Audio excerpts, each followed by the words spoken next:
So this is a great question, and I thought it would be better to make a video. So a geoid is basically where gravity is the same across the entirety of the Earth. This is why it looks really elevated. So in areas where you have more mass, gravity will be stronger. In areas where you have less mass, gravity will be weaker. And the fact that we use a constant for our gravity potential means you have these bumps everywhere.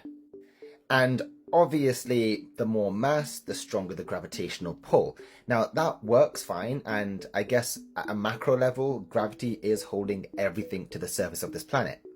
But one of the interesting things about water at this sort of medium level, so when you're looking at the differences in gravitational changes across a certain area, water will always flow to find a balance of gravitational potential. So in the case of the IGOL, yes, the area has less mass due to the buoyant plumes rising upwards, which therefore means there's less gravity. But because this is an isolated zone amongst an area of higher gravity, what basically happens is the water moves to where the higher gravity is.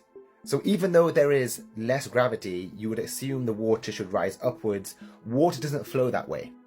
In fact, think about it as a magnet where the water, rather than just rising perpendicular to the surface going back to space, it actually moves and subsides to the left, right, north, south, etc., where gravity is stronger. This is why we will get the depression in the water, and that's why I specifically mentioned that if it was only focuses on gravity. But naturally, we have tides, we have changes in temperature, water, salinity, all of those things change the dimensions and the properties of water.